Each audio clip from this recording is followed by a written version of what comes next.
We fucking did it, boys. We fucking did it.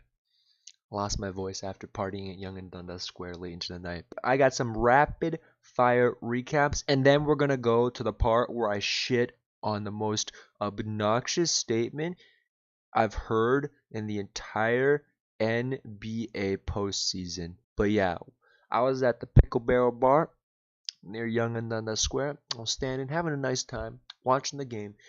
Not worrying about the Raptors being down in the first quarter because guess what? Milwaukee's gonna come at them swinging hard. They're gonna come out with everything they got because Giannis, MVP, most likely said, "We're not gonna bend, we're not gonna fold, we're gonna fight, fight, fight, fight." Credit to him. They did fight. They fought for 2 quarters, actually 3.5, I should say, 3 quarters, well, basically, to maintain a lead. And for the most part, they did what was expected for a team that had their backs against the wall, right? They came out with intensity, energy, and and more aggressiveness than the Raptors did. So, there were at certain points where I thought Nick Nurse could have called a timeout. He decided to not and just let his guys play it out because he trusted them. And once again, Fred VanVleet tonight, huge. Lowry tonight, huge. But like I could go down the whole list of the roster, but I'm just electing the 2 guys that in the first half I thought were critical, absolutely critical to making sure that this wasn't going to be a blowout and we'd be in Milwaukee playing tomorrow, right? Van Vliet 3-point shooting. I don't know what the birth of Fred Jr. literally gave the man 3-point shooting of Danny Green. Literally, Danny Green's 3-point shooting got transferred to Fred VanVleet. And at what better time could this have happened when we needed 3-point shooting as the Bucks were starting to really, sweat a little bit and be like, okay, let's fucking go, right? Every single time you thought the Bucks were gonna push that lead just a little too far, VanVleet and Lowry facilitated and scored key buckets on very, very, momentum swinging possessions. And that really kept the crowd, not even in just in the stadium, but us at the bars that we were all at, in it. Like I don't know about, I shouldn't say we, but I personally was not worried after the first quarter because I had a feeling that they would catch up, and the second quarter kind of proved that point. It's a closeout game. I don't think Kawhi is gonna let the Raptors down in this situation because he hasn't so far, right? And just think about this too. Kawhi actually did not shoot that good of a percentage, right? He was not hot like in the early bits of the game. Like I know he had a couple of shots, but he did most of his damage late in the game, like late third or like all of fourth. That's where he did most of his damage. So you had contributions from basically, everyone that mattered or that needed to contribute tonight. Van Vliet, Ibaka gave you 9. Powell gave you 9. Marc Gasol, he gave you at 1 3-pointer. Actually, he made 2. Perfect. That's better than his average. You can only expect that last game he was 1 for 4, but that was enough to win the damn game, right? As long as Marc Gasol is going to give you 1 3-pointer and continue to provide defense, that's, pretty much all you could really expect of him and not draw stupid fouls and be, uh, just a little bit more aggressive and not hot potato. But I digress, right? He did his job.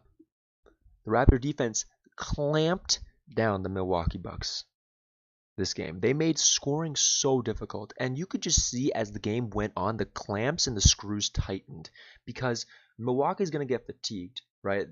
And if you get fatigued, you're not going to be able to do what you did in the first and second quarter. And we saw a little bit of that in the late third quarter where Toronto goes on, I think, like a 20 plus to 3 run. And a lot of this time, I think, I don't know if this was with Kawhi on the floor or off the floor or like a little bit of both. But I just remember at one point, Kawhi is not even on the floor and the Raptors are scoring with regularity. Meanwhile, Milwaukee is struggling to get good 3-point shots. Giannis is still being limited or hacked, and he's not being able to make the free throws, and that was just huge. When I saw that the Raptor defense was able to do that and actually give Kawhi a little bit of rest, I was super confident going into the fourth, guys. And then we head into the fourth, right? The momentum has completely switched to the Toronto Raptors. I mean, you could argue towards the end of the second quarter it was kind of slipping away, and then it just kind of went full downhill after the late third. But Fourth quarter, momentum is on the Raptors side. They go get a couple of buckets back to back, and pretty soon it's like a 6-point, 7-point Raptor lead. Now Milwaukee does come back to fight, and I thought Brook Lopez was like, not today, not today, because he had a couple of big buckets, right? He did the best he could in actually trying to keep Milwaukee in the game, but alas, it just wasn't enough. And here we are, guys, on the cusp of an NBA championship. Remember how I told you guys? Remember how I told you in my last video? I said that if Toronto closes Milwaukee out in 6, I am gonna have a fucking field day.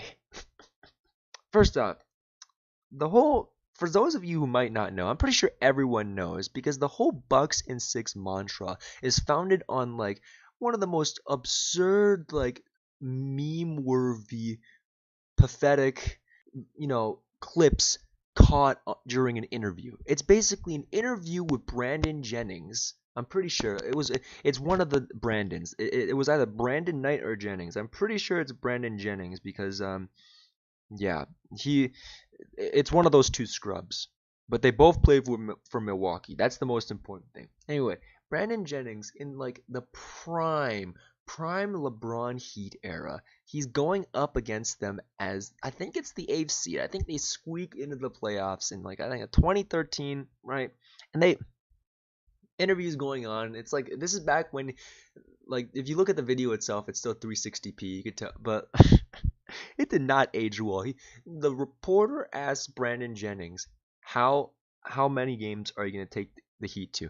Now, there's some like debate as to how he should have answered. Obviously, if you're like a Bucks player and a fan, you don't want to be answering, "Oh, we're going to get fucking rocked. Like we're done," right? But if that's the case, you might as well say that we're taking them to 7. That's like that's the most logical fucking it's the most logical thing to say is it's going to be a tight series, 7 games, I think. Let's see how it goes. Instead, this motherfucker says 6. If you were going to be overconfident, you should have said 4, right? Even 5. Why the fuck would to literally pick 6 out of your fucking hat is for him to have literally thought about it for a moment and be like, yeah, I'm gonna fucking troll everyone and just say 6. Maybe he believed it, right? I don't know what he was thinking, but maybe he truly believed this would be over in 6. But if you're if like yeah, no. And then you have fans on the Bucks subreddit. I'm not saying all of them, but you got some seriously overconfident fucks that need to be humbled. Like, these kids need to be smacked around just a little bit. Take them down a little bit of a notch, just like Toronto did with Joel Embiid, right? But you got these kids saying, "Oh, we're gonna beat Golden State. We have the MVP." If your MVP doesn't have a jump shot, he ain't gonna cut it. You're not gonna win in an era where 3-point shooting is critical. And mid-range, you can't just take mid-range out. Even look at the Houston Rockets. They took the mid-range game out. Look what happened this year. They didn't win. You can't give up the mid-range. And even the Houston Rockets are gonna sometimes shoot mid-rangers. They have people on their team that are capable. It's just that they refuse to. But anyway, enough of that tangent. Back to the main point about the Bucks in 6. So every time I hear that, I'm just like, man, you're just praying to get smacked in the playoffs. So I held my tongue for the fucking whole year, right? I was just the whole year I was like, we'll see. And how fucking poetic that it was Bucks in 6. They just lost. They didn't win. They got Drake swept. They won 2. The Milwaukee Bucks won 2, then proceeded to lose 4 straight in the 6. They got closed out in the 6 in 6 games. And you know how many points the Raptors have won by in the games that they won so far? Except for that one blowout. 6 points.